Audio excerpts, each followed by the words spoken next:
Eh bien, nous allons maintenant aborder un nouveau chapitre, la Seconde République, qui va émerger comme ça en quelques minutes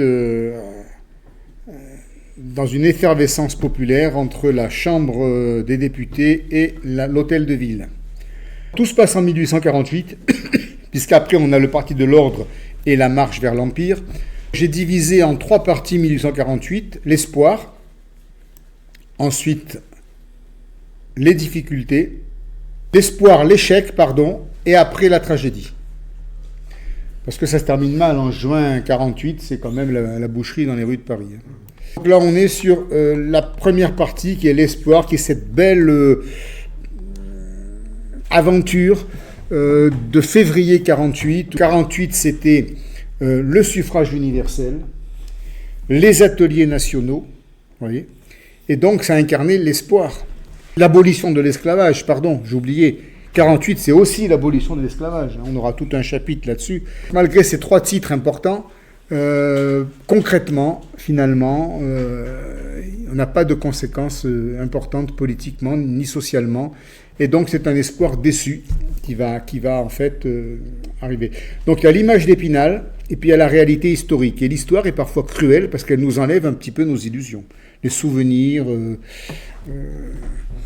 plus ou moins romantiques de période historique. Alors l'espoir, c'est parce que la République semble tout résoudre, pouvoir tout résoudre. Lorsque Louis-Philippe accepte l'abdication, il faut déjà lui rendre hommage de ça, parce que Louis-Philippe choisit l'abdication pour éviter le bain de sang. Parce que ses généraux sont prêts, notamment Bugeaud, sont prêts à tirer sur la foule. Donc déjà, Louis-Philippe refuse le bain de sang et préfère abdiquer. Sauf qu'il veut abdiquer en faveur de son petit-fils, et c'est-à-dire prolonger la monarchie, et c'est ça qui ne va pas être possible et qui va être refusé par le peuple et qui va donner à Lamartine le rôle important d'être l'initiateur de la Seconde République. On est dans l'Europe du Congrès de Vienne. L'Europe du Congrès de Vienne, c'est l'Europe des dynasties, des monarchies.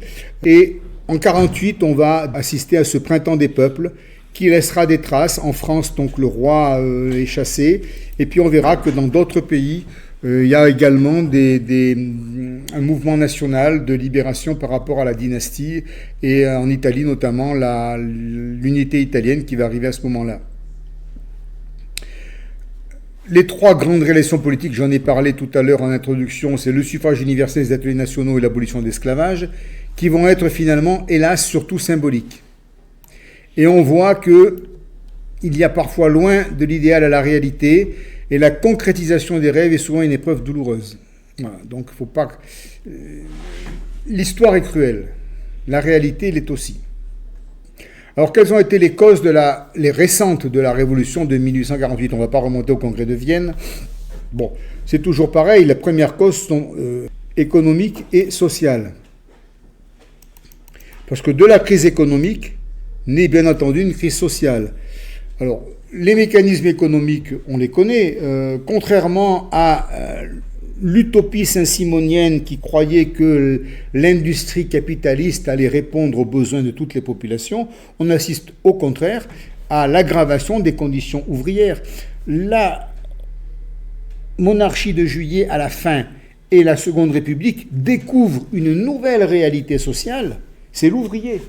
Ça n'existait pas avant l'ouvrier. Ouais. On avait essentiellement des paysans, des artisans.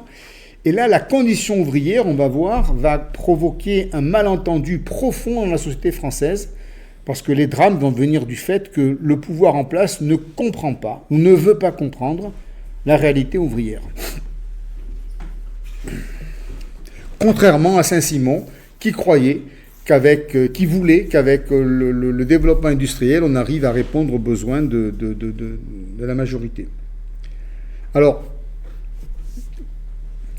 la hausse des prix agricoles est parfois le résultat de mauvaises récoltes. Le blé et la farine augmentent, ça provoque la hausse du pain. Les paysans s'appauvrissent. On sait que le pain, c'est 1/3 du budget alimentaire d'une famille paysanne, acheter le kilo de pain quotidien. Les paysans appauvris n'achètent plus aux industriels, donc la production industrielle va baisser. Si elle baisse, on ne recrute pas, ça va créer du chômage. La construction ferroviaire va s'arrêter, je ne sais pas exactement pourquoi. C'était un des points forts de Guizot, ça, couvrir le réseau français, la France d'un réseau ferroviaire. Je crois qu'il y a eu des histoires de corruption, des scandales qui ont provoqué aussi l'arrêt de la construction ferroviaire. De cette contraction de la production industrielle, le chômage va s'aggraver. S'ajoutent des faillites bancaires, des faillites d'entreprises, donc on est dans un scénario de crise économique importante. Je ne vais pas plus loin dans l'analyse économique. Ensuite, évidemment, les causes politiques et sociales. Les libéraux français continuent de réclamer le suffrage universel comme un mantra, c'est-à-dire qu'on croit que ça va tout résoudre. Voilà, c'est donc la grande croyance au suffrage universel. Les premiers socialistes qui commencent à exister en France veulent des réformes sociales, alors ils parlent du droit au travail. Alors c'est intéressant, quelle est la différence entre le droit au travail et le droit du travail? Droit au travail, droit du travail. C'est pas la même chose. Voilà, s'il y en a qui veulent parler, je tends le micro. Le droit au travail, ça veut dire que si vous n'avez pas de travail, vous avez droit à une allocation. On n'a pas le droit de priver quelqu'un de travail. Si on le prive, il faut l'aider. C'est donc l'origine des allocations chômage.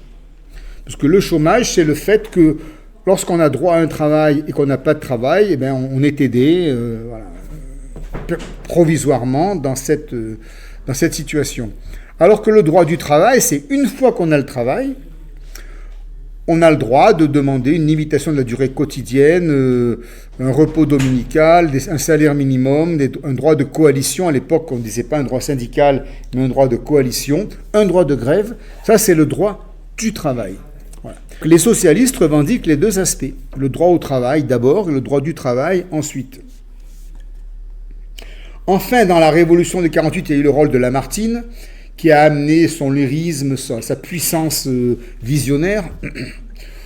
C'était un parlementaire qui était très respecté, il n'était pas compromis par la monarchie de Juillet où Guizot et Thiers s'étaient déjà épuisés.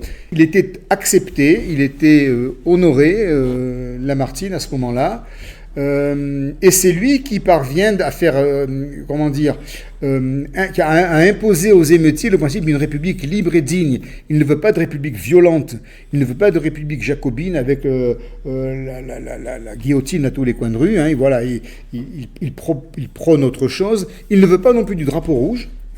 Et c'est lui qui arrive à imposer le drapeau tricolore aux ouvriers qui manifestaient avec le drapeau rouge. Donc, une certaine autorité morale fait que Lamartine est accepté comme un symbole d'espoir dans le nouveau régime qui va arriver. Alors, il faut commencer par rendre hommage à ce Alphonse de Lamartine, qui n'avait pas besoin de ça, parce qu'il était déjà très connu. C'était déjà un poète célèbre, le père du romantisme français, à côté de Chateaubriand et de Victor Hugo. Issu d'une petite noblesse provinciale, il incarnait un lyrisme intime, le lyrisme du contact avec la nature, un sentiment religieux, de communion avec la nature. Ça plaisait beaucoup, Lamartine. Nous, on l'apprenait à l'école, Lamartine. Moi, quand j'étais au lycée, on récitait Lamartine debout sur l'estrade. Enfin, les volontaires. Moi, je faisais partie des volontaires. Et la prof de français disait, à part Caravano, qui est-ce qui veut réciter? Et s'il n'y avait pas de volontaire, c'est moi qui montais sur l'estrade. Alors, on va un peu lui rendre hommage. On dit un petit bout là, de tes réminiscences. Allez, on va. Est-ce que tu peux encore nous dire? Comment? De Lamartine. T'en as gardé un peu? Ah oui, moi je peux vous réciter. Par exemple, le lac de Lamartine. Tu connais? Oui, je le connais, oui. Enfin, pas en entier, mais j'en connais beaucoup. Ainsi que Midi-Ternatal, par exemple. Le lac, c'est... Oui, ainsi toujours poussé vers de nouveaux rivages, dans la nuit éternelle. Sans retour, ne pourrons-nous jamais dans l'océan des âges jeter l'ancre un seul jour? Ô lac, l'année à peine a fini sa carrière, et près des flots chéris qu'elle devait revoir, regarde, je viens seul m'asseoir sur cette pierre où tu la vis s'asseoir. C'est le début du lac de Lamartine. Après, les vers les plus célèbres, c'est ô temps, suspends ton vol, et vous, heureux propice, suspendez votre cours. Laissez-nous savourer les rapides délices les plus beaux de nos jours. Oui, parce que c'est à la fois sentimental, parce que il a perdu la femme de ses pensées, et il revient sur le lac du Bourget, donc un an après, elle n'est plus là. Et puis c'est aussi une réflexion sur la fuite du temps, parce qu'il dit à un moment donné, l'homme n'a pas de port, le temps n'a pas de rive, il coule et nous passons. C'est la finitude. Voilà. Et c'est pour ça qu'il est croyant aussi, peut-être, parce qu'il trouve dans la religion un espoir à cette finitude de la vie. Voilà. Donc ça, c'était le lac de Lamartine. Hein. Et c'est le début. Alors, Militaire natal, c'est intéressant. Ça rappelle beaucoup le poème. C'est le poème. Je vais vous en dire quelques vers. Ça rappelle beaucoup le poème de Joachim du Bellay, Heureux qui comme Ulysse. Joachim du Bellay, voilà, heureux qui comme Ulysse a fait un long voyage, ou comme c'est celui-là a conquis la toison, et puis est revenu, plein d'usage et raison, vivre entre ses parents le reste de son âge. Quand reverrai-je, hélas, de mon petit village fumer la cheminée. C'est donc, hein, voilà, jusqu'à quand il parle de la douceur angevine à la fin, voilà, c'est la nostalgie du Bellay, parce qu'il est diplomate à Rome. Et donc, il est dans la magnificence de la Rome antique, là. Et puis, en fait, c'est son petit village angevin qui lui manque avec sa cheminée, voilà, et l'ardoise fine, etc. Voilà. Militaire natal, c'est exactement le même thème, parce que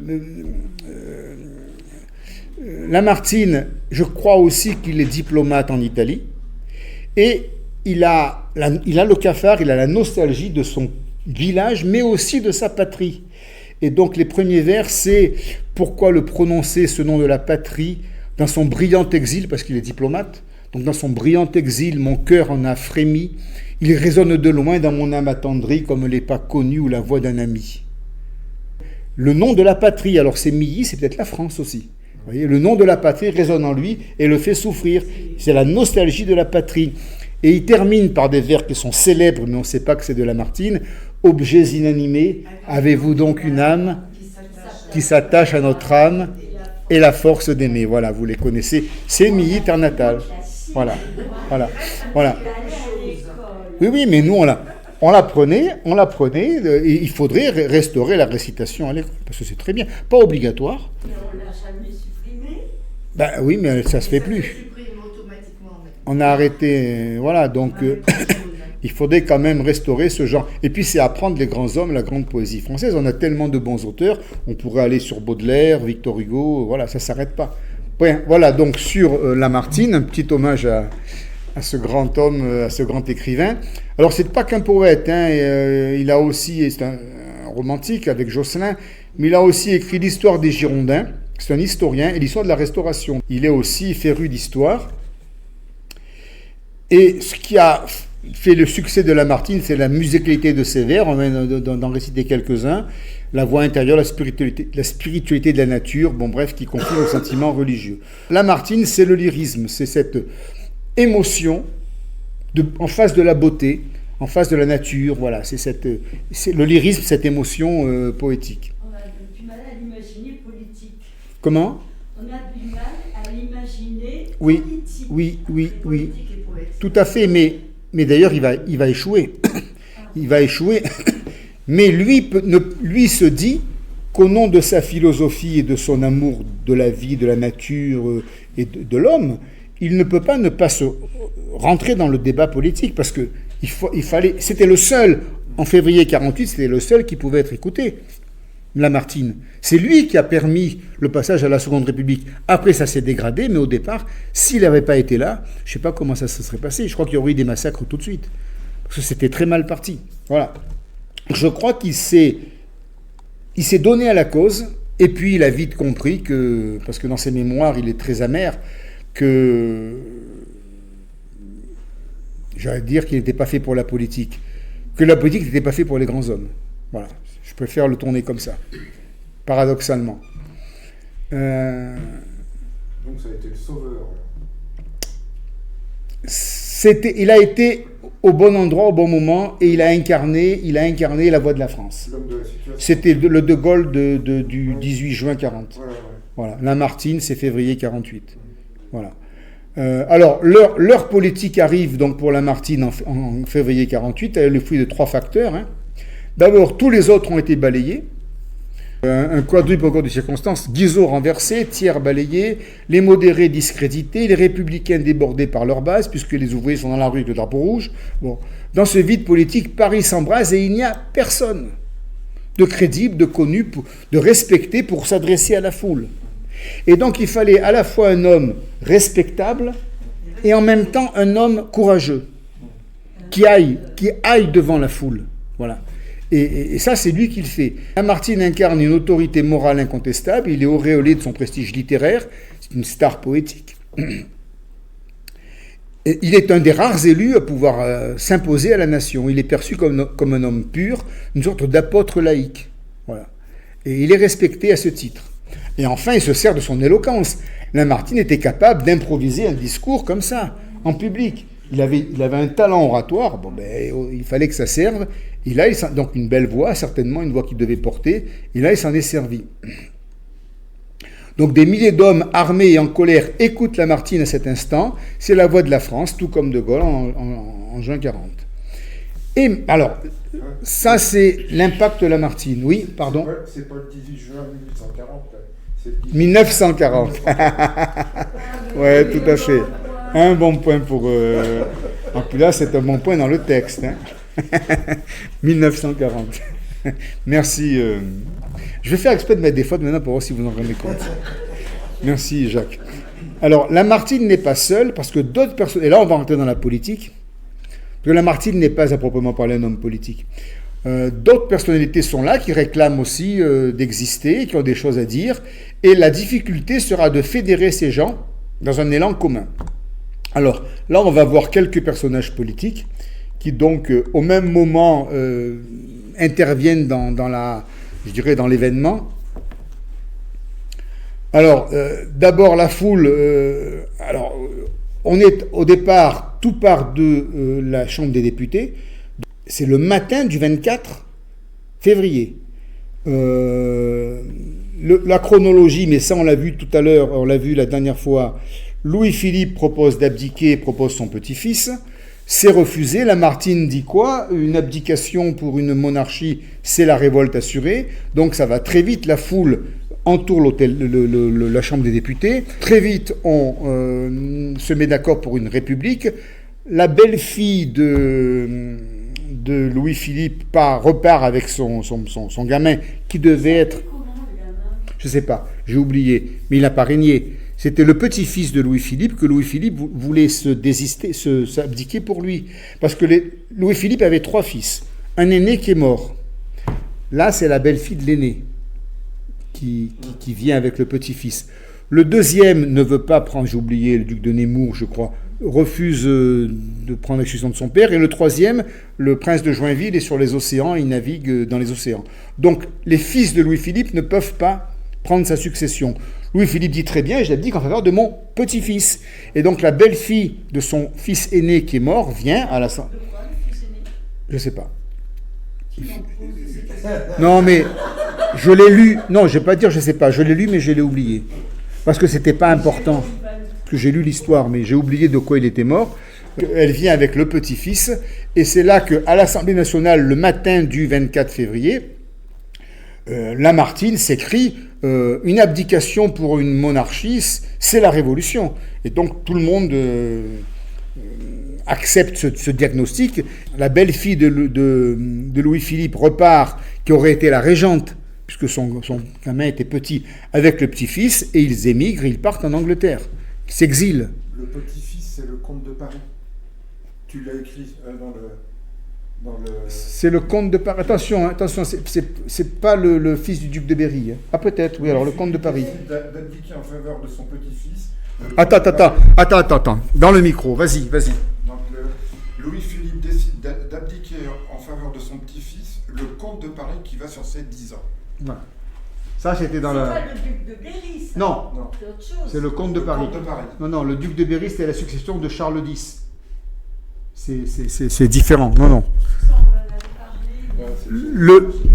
parlé. Oui, mais vous mélangez, mais c'est normal. Voilà, mais- Alors, je reprends rapidement, mais après, il faut pas me dire que la vidéo est trop longue. Hein.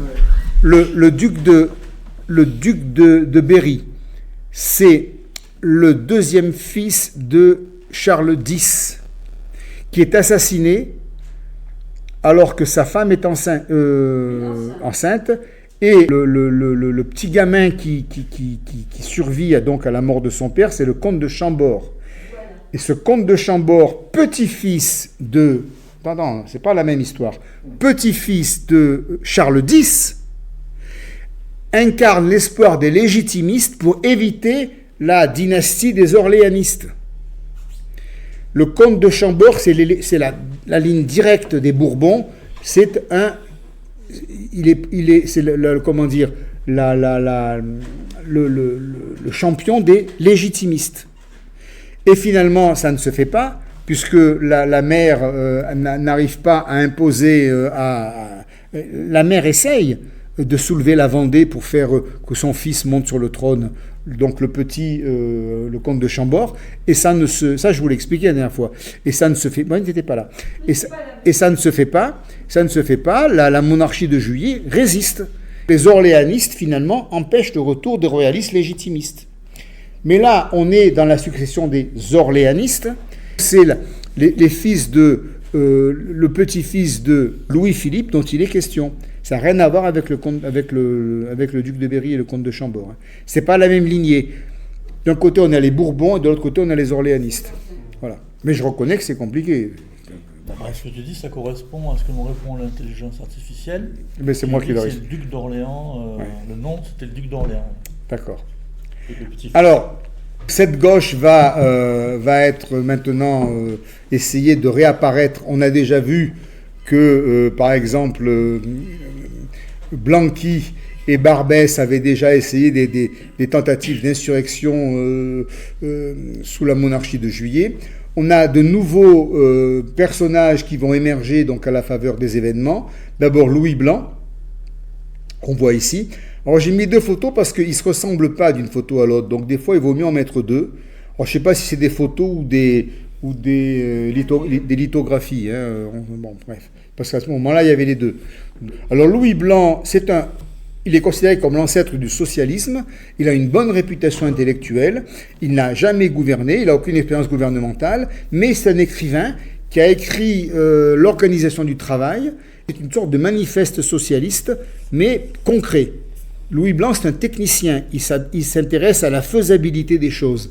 Il a réclamé le droit au travail, on en a parlé, la création des ateliers sociaux qui vont devenir plus tard les ateliers nationaux, mais ce n'est pas lui qui en est l'auteur, mais enfin, il a l'idée au départ. Il est pour la propriété collective du capital, donc vous voyez, c'est en cela qu'il est classé comme un socialiste. Il veut que l'État, à qui il accorde la priorité, organise la production. Voilà, il veut que la production l'État en prenne sa responsabilité. Voilà. Ça, c'est important. Parce que c'est une garantie de justice sociale si l'État s'implique dans la production, quelque part, dans son esprit à lui. C'est un historien de la Révolution française, mais il aime Robespierre, mais il ne veut pas de violence. On considère que c'est un robespierriste non violent. Il est très jacobin, il est attaché à l'unité nationale. Alors, par rapport à la non-violence, il prône la fraternité. Il veut une révolution de la fraternité. C'est un socialiste, je dirais... plutôt sympathique. Voilà, il n'est pas pour la guerre civile. Il va devenir une référence majeure du socialisme. On le considère comme l'ancêtre du socialisme à la française. La phrase qui marque pourtant le marxisme-léninisme, de chacun selon ses facultés, à chacun selon ses besoins, est de lui. Ça a été largement repris, je pense, par Marx et Lénine plus tard. C'est utopique. Parce que comment on définit les besoins des gens ? C'est utopique. Mais en même temps, ça part de cette volonté de dire d'une justice, une sorte d'équitabilité de la distribution. Bon. Alors, évidemment, Louis Blanc va être plébiscité par les ouvriers des faubourgs. pour rentrer dans le futur gouvernement provisoire qui va donc être d'actualité, puisque cette nouvelle République va avoir besoin d'un gouvernement pour commencer à gouverner. Il y a un autre personnage ici important, mais qui ne sera pas dans le gouvernement, c'est Étienne Cabet. Lui, c'est l'ancêtre du communisme. On considère que c'est le père du communisme français utopique, alors très influent dans les milieux ouvriers. Il a créé le journal Le Populaire et il défend une société égalitaire fondée sur la vie en communauté. Et alors, vie en communauté, ça rappelle Fourier, les phalanstères. Il est pour l'abolition de la propriété privée, alors que Fourier, pas du tout. Donc il y a quand même une différence. C'est dans cela qu'il est communiste, lui. Parce qu'à quoi on va reconnaître le communiste et l'abolition de la propriété privée. Sinon, il n'est pas dans le communisme. Alors il est donc rousseauiste au départ, et il évolue vers un projet communiste. Et Cabet est inventeur du concept de l'Icari. Alors là, c'est vraiment l'expression d'une utopie.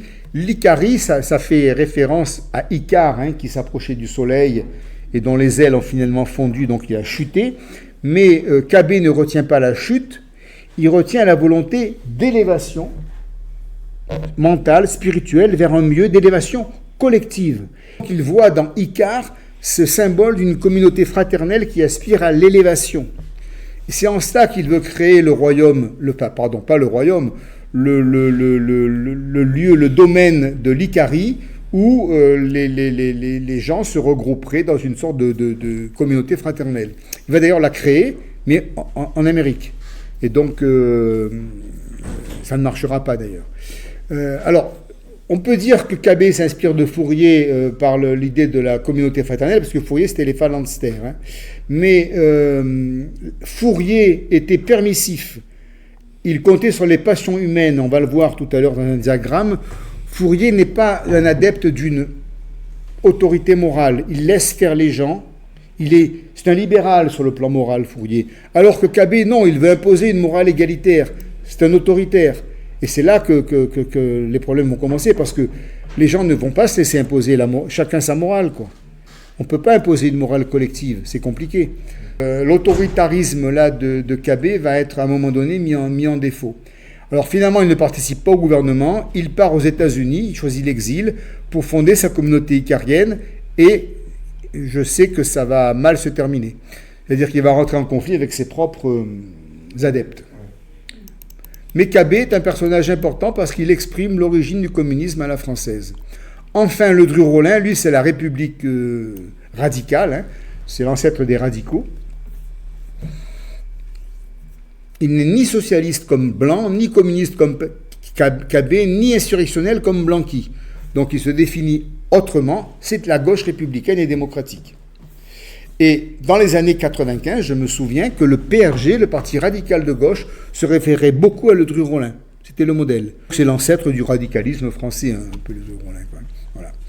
Alors, pour aider les pauvres, la partie sociale, il est favorable à l'intervention de l'État. C'est donc un jacobin.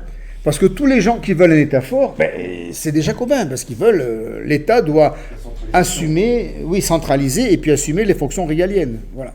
On les assimile dans le courant de pensée des jacobins, et ce sera, donc on retrouvera l'esprit de Le Dru-Rollin chez Gambetta, chez Clémenceau, chez tous ces grands radicaux de l'histoire de France.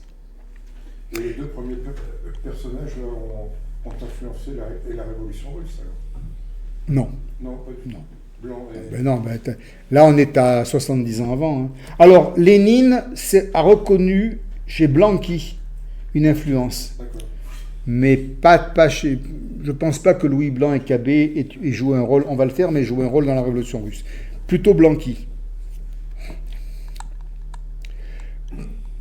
On va en parler de ça. Parce que la Révolution russe, c'est l'idée qu'une élite ouvrière dirige la révolution, c'est le parti bolchevique. C'est ça l'idée de Lénine. Bon. Alors voilà, là je vous ai fait un petit tableau quand même.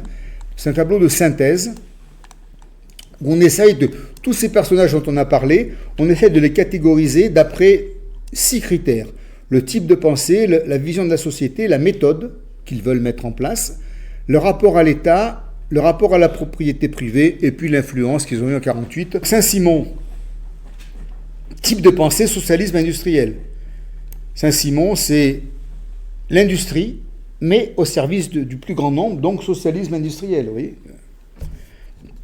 Vision de la société, le progrès, le mérite, la science, le progrès, le mérite, la science. Lui, c'est un progressiste au sens de Condorcet, c'est-à-dire qu'il croit que la science va faire des miracles. Hein, quelque part, il est scientiste, et ses idées seront reprises par, on l'avait vu avec Michel, par son secrétaire Auguste Comte. Voilà. Alors, Saint-Simon veut, en termes de méthode, réorganiser la société par l'instruction et la formation. Bon, ça c'est un vœu pieux, hein, c'est plutôt un éducateur. Parce qu'il considère que la société fonctionne à partir des producteurs. Les producteurs, pour lui, ce sont les savants, les ingénieurs, vous voyez, les gens qui produisent. Il veut éduquer les gens dans ce sens, former des ingénieurs, former des gens qui vont être opérationnels. Et par rapport à la propriété privée, quand même, il met une réserve, il dit que les propriétés immenses et inutiles doivent disparaître. Donc il n'est pas pour la liberté de la propriété. Il est pour une régulation de la propriété. Les énormes propriétés qu'on va appeler plus tard les accapareurs, c'est-à-dire ceux qui veulent tellement accumuler que bon, ils prennent à tout le monde, Saint-Simon veut les éliminer. Il considère que ce sont des inutiles. Alors, il est l'inspirateur de toute la gauche qui va suivre, hein, de Louis Blanc, mais c'est plutôt une gauche technicienne. Donc, Louis Blanc, qui est aussi un technicien, va se référer pas mal à Saint-Simon. Fourier, lui, c'est la communauté, puisqu'il crée le phalanstère. Socialisme utopique, mais hédoniste. Fourier dit qu'il faut faire confiance aux passions, qu'il faut laisser faire les passions humaines, et que si on les met dans un contexte favorable, ça se passe bien. C'est l'utopie fouriériste. Utopie fouriériste. Donc c'est pas quelqu'un qui va venir imposer une règle morale. Vous voyez ? Bon, ils ont chacun leur nuance. Hein.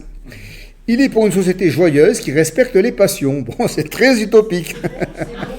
C'est beau, c'est joli, c'est beau, ouais. Voilà. Alors lui, il veut expérimenter tout ça par la communauté. C'est comme ça qu'il crée les phalanstères. Et dans les phalanstères, il maintient la propriété privée. Mais moi, j'ai vu... C'est pas très logique, ça. J'allais un petit peu dans ton sens. Moi, j'ai vu oh, c'est pas compliqué, vous allez sur Internet, vous voyez des projets de phalanstères. Ce sont des casernes. C'est des bâtiments immenses, en carré, très, très planifiés, très organisés. Ça donne pas du tout envie d'aller vivre là-bas. Hein. Maintien la propriété, oui, mais le phalanstère, c'est très contraignant.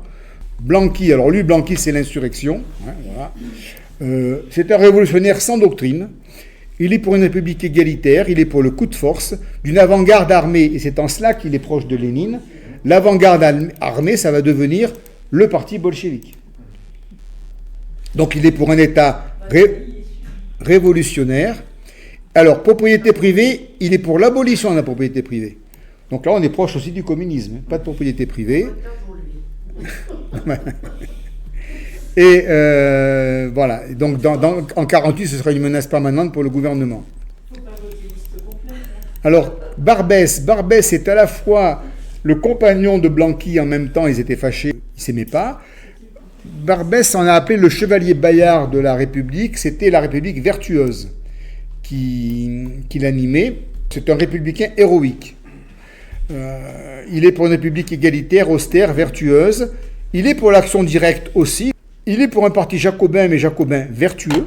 Hein, voilà. Alors la vertu, là, c'est très robespierriste. Vous voyez comme les influences sont mélangées. Hein. Eh oui. Mais on retrouve, c'est intéressant de les comparer. Alors il est aussi la grande propriété, ce qui est logique.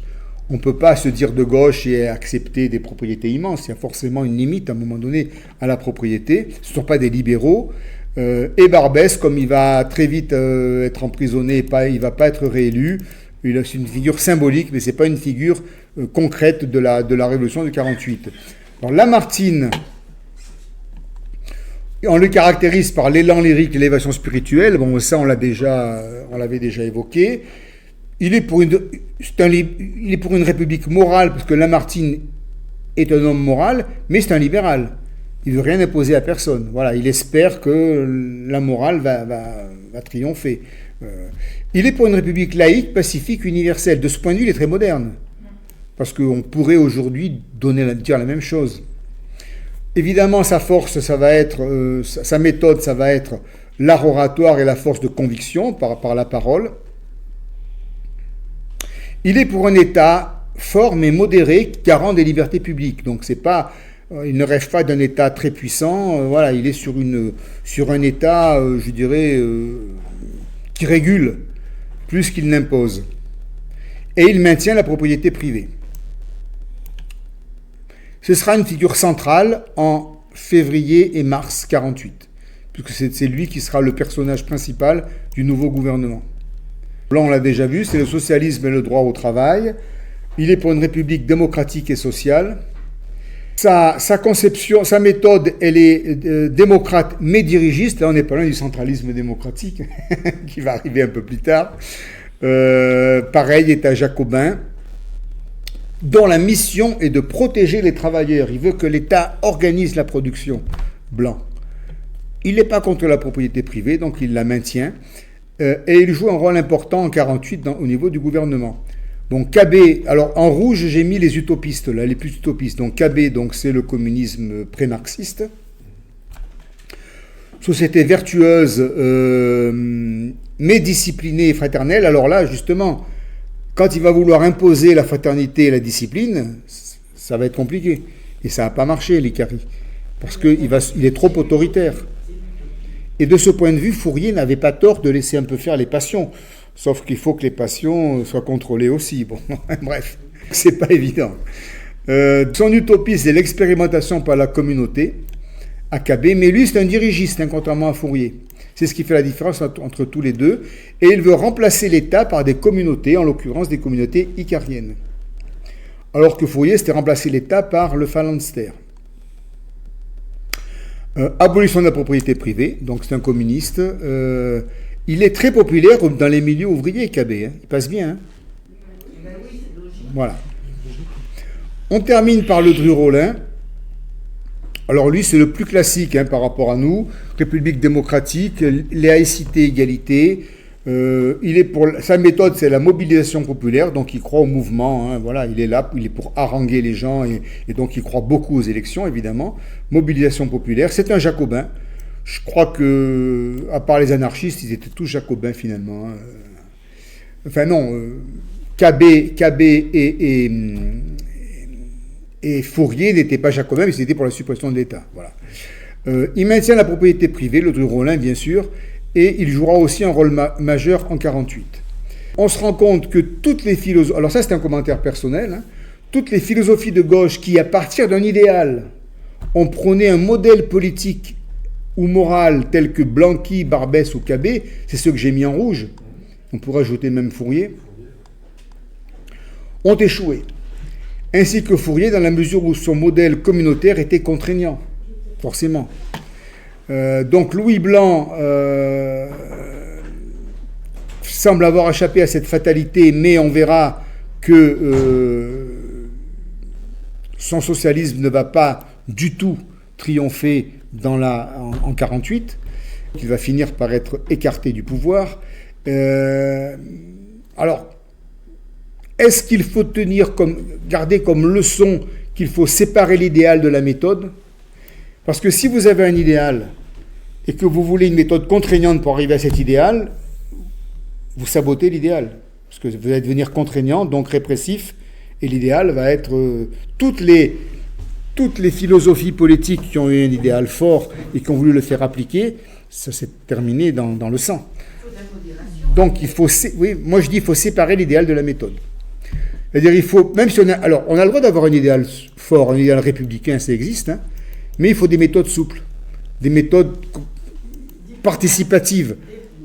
Michel a beaucoup pensé là-dessus dans son livre, là il nous en parlera quand il pourra parler, là il est un peu atone, mais... Et alors, de ce schéma-là, j'en ai fait un autre, vous voyez, qui est plus parlant pour vous, voilà. C'est un schéma personnel que j'ai testé au niveau de l'IA et qu'elle a validé, avec les félicitations, donc j'étais content. Voilà, j'ai essayé, là on arrête là parce que vous voyez on va pas aller plus loin là, j'arrête ici là, voilà. J'arrête juste en bas, voilà. J'ai essayé de représenter ce que j'appelle une généalogie intellectuelle de la gauche française en 1948 à partir de 3 axes. Un axe vertical, le rôle de l'État. À gauche, quel statut de la propriété privée, c'est-à-dire abolition ou non-abolition. Et à droite, exigence morale ou liberté de penser. Finalement, parce qu'on retrouve tout le temps ces trois schémas-là. Alors, comme il y avait 2 axes, un axe à gauche, un axe à droite, j'étais obligé de mettre 2 fois les mêmes noms, une fois dans l'axe vertical à gauche et une fois dans l'axe vertical à droite. Par exemple, si on prend Blanqui, il est partisan d'une dictature du prolétariat, enfin pas encore, mais ça va venir. En tout cas, il est partisan de la lutte des classes et d'un État révolutionnaire. En même temps, il est à gauche ici parce qu'il est pour l'abolition de la propriété privée, Blanqui. Et là, à droite, il est près du centre aussi parce qu'il est pour une orthodoxie morale. C'est pas un libéral au niveau liberté de pensée. Donc on retrouve Blanqui en haut et à gauche et à droite, mais près du centre. Vous voyez, par rapport à ce schéma. Les gens qu'on va retrouver sur les extérieurs, alors je vais enlever cette marque-là, je vais utiliser le stylo. Les gens qu'on va retrouver sur les extérieurs ici, Saint-Simon, Blanc, le Rollin-Lamartine, et qu'on retrouve ici, en fait, ils sont partisans d'un État qui n'est pas un État dictatorial, même si c'est un État jacobin. Donc, ils sont au milieu dans la verticalité, mais ils sont légèrement vers l'extérieur parce qu'ils sont pour un maintien ou éventuellement partiel de la propriété privée. Ils sont pour un relativement tolérants sur le plan moral. Donc, on ne va pas les retrouver au centre du schéma, vous voyez, dans l'axe vertical et dans l'axe horizontal. Donc, on peut tous les classer comme ça. Donc, Barbès, il est à peu près dans le même cas que Blanqui. On le retrouve tout en haut parce qu'il est pour un État révolutionnaire, en tout cas une dictature. Il est pour l'abolition de la propriété privée et il est pour une orthodoxie morale. C'est le chevalier Bayard de la démocratie. C'est pas intolérant. Donc on retrouve Barbès comme Blanqui en haut et plutôt au centre. Vous voyez. Ensuite, on a les plus libéraux, ça va être Saint-Simon, Blanc, qui est quand même parmi les autres, parmi les Blanqui, Barbès et Cabet, un peu plus libéral, bien que socialiste, le Rollin et Lamartine, qui sont pour un maintien de la propriété privée, donc on les retrouve à l'extérieur ici. Ils se situent, comment dire, dans une exigence morale mesurée, c'est-à-dire que ils ne sont pas pour une liberté totale de la pensée comme Fourier, donc le plus extrême à droite c'est Fourier, mais ils sont quand même pour ce que j'appelle une morale républicaine, citoyenneté, intérêt général, c'est-à-dire que ce n'est pas le n'importe quoi, c'est une rigueur républicaine. Parce que nous tous ici, nous avons une morale républicaine. Donc on ne fait pas, entre guillemets, n'importe quoi. Vous voyez ? La liberté de penser a des limites. C'est le pacte républicain. Et c'est là qu'on va retrouver Saint-Simon, Blanc, Le Rollin et Lamartine.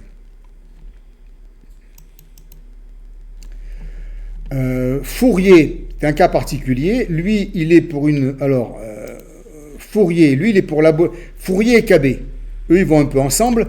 Ils sont en bas parce qu'ils sont pour un État supprimé par la communauté. On les retrouve donc pratiquement au niveau anarchiste. Il n'y a pas encore d'anarchistes en 1948. Donc on ne peut pas encore vraiment parler d'anarchie. On est sur des États remplacés par des communautés. On les retrouve en bas. Fourier est pour une propriété privée aménagée. Donc il est un peu plus à gauche que Cabet qui est pour l'abolition de la propriété privée, ici.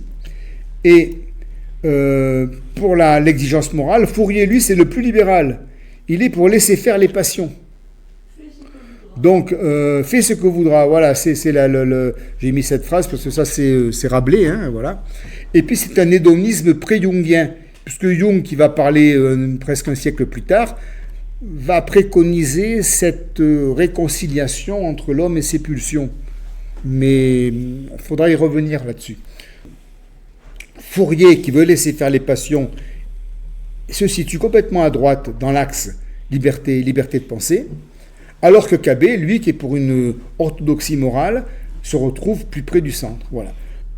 Alors j'ai terminé par, mais peut-être que ça on le fera la prochaine fois, parce que là je vois qu'il est déjà 16h27, donc il est peut-être un peu tard. La prochaine fois, on parlera des limites, parce qu'il y a beaucoup de choses à dire, de la liberté morale chez Fourier et chez Jung. Parce que ces penseurs, Fourier et Jung, qui sont considérés comme des gens qui finalement ont autorisé la liberté de penser, ont émis de sérieuses réserves, notamment chez Jung, qui n'ont pas du tout été prises en compte par les gens qui se sont inspirés d'eux. On en parlera. Je pense que c'est mieux d'en parler la prochaine fois, parce que là, ça me paraît un peu long. Là. C'est intéressant, Jung, parce que Jung émet des limites à la liberté de penser. Or, les gens qui se sont prévalus des mouvements jungiens ont complètement abandonné l'idée de contrainte. Et ça a entraîné des catastrophes sur le plan façon de vivre, quoi. Voilà. Je garde ça pour la prochaine fois, ce sera l'introduction de la prochaine séance. Nous avons terminé, je vous remercie.